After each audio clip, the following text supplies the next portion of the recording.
Okay, so this is part 5. I've titled this is kind of a recap of everything, of all the other videos, that you'll have it for future reference. The first thing I want to mention again is just how good God has been to us as we've walked through this with Colin. The God that we serve is good. The God who created us is good. And it is through his grace and mercy that we are where we are with Colin. And I just can't say it enough that it is by his grace and his love for us that we are here. And again, if you need any help or want to know about Jesus, I would love to share that with you. Okay. And then step 2, if this is for you or your child, take an allergy test before anything else.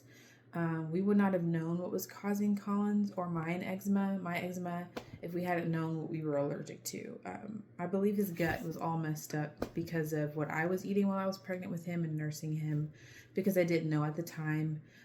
So when I learned I was pregnant with my third, I was obviously very anxious about his gut health and allergies and eczema, all that stuff. But by this time, I was on Plexus and had removed gluten and dairy from my diet, as well as my other allergies. So I hoped he would be okay, and so far so good. I will say though that I noticed kind of a scaly patch on his head that he scratched, and I was like, okay, oh no, calm down. Doesn't mean he has eczema. But then stuff started popping up on his back, and I was like, oh goodness, Lord, please help us. But then I was like, you know what? Let me remove eggs from my diet, because both Colin and Wyatt are allergic to eggs. And then I took eggs out, and so the scaly patch and his back patches just went away. So food does have an effect on your eczema, and so that's why I just think it's so important to know what you're allergic to and what your food sensitivities are and what your body won't tolerate. That's always a good step 1. The next thing is follow Dr. Anna Maria Timble on Instagram. I started following her with a friend's suggestion, and she has done a lot of research, so people like me don't have to.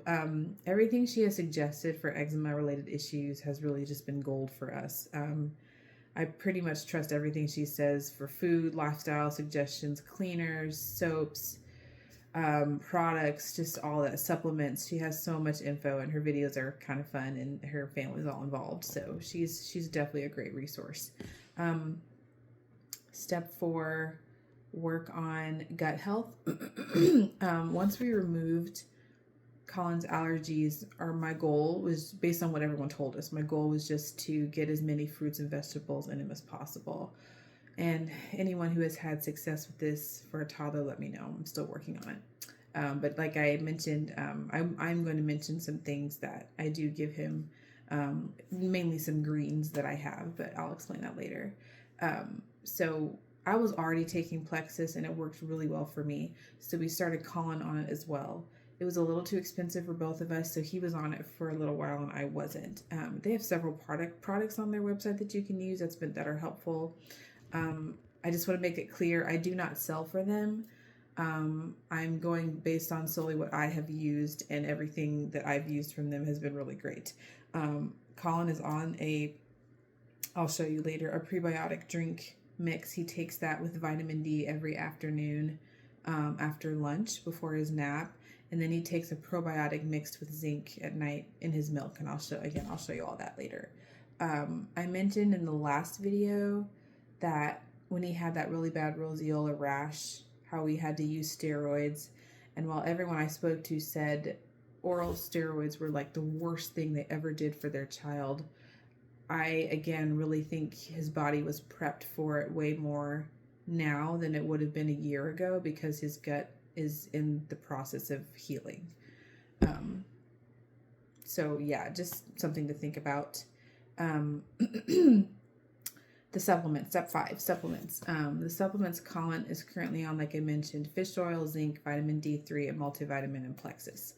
They've been proven to be pretty effective against eczema and topical steroid withdrawal, and Dr. Temple has a lot of good info on it. I did step 6 in a different video because it's a lot longer as I go through different foods and stuff that he eats. So you can look at that video. I'm going to go ahead and skip down to step 7. So this is for anyone who has been using topical steroids and didn't know the dangers of it. So what do you do if you've already been using them?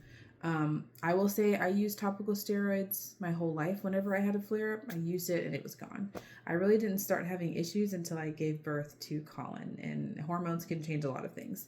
I didn't really know what was happening, so I kept using them, and then these rashes wouldn't go away. So I was like, okay, something's wrong. And so I only took an allergy test because I was curious as to what I was allergic to. I had a lot of speculation from trial and error, but I really wanted to know exactly what it was. So that's when I learned about alpha-gal and how it causes eczema. So I was like, okay, I need to stop eating that. I did have to stop that one cold turkey. But anyway, once I stopped that and learned what leaky gut syndrome was, I figured that's probably what was wrong with me, again, because I'd been eating red meat for most of my life, even though for most of my life I'd been allergic to it. So that's kind of where Plexus came in for me. That's kind of, again, I might be butchering this. I'm sorry for any Plexus ambassadors watching. The prebiotic mix kind of helps prepare your gut, and the probiotic gets good bacteria in there to help things flow properly. They have a lot of info on their website, so you can look at it. So again, I would just suggest learn your allergies, do what you can to fix your gut. And there are lots of pre and probiotics out there. I chose Plexus again because a really good friend of mine sells it. She gave me a lot of good knowledge, and I would also suggest it. But definitely do your research and do what's best for you and your budget. I'd say remove dairy, gluten, and corn. They're not doing much for your body in the terms of like health. Dairy probably does some benefit, and this is where I'm not a doctor comes in.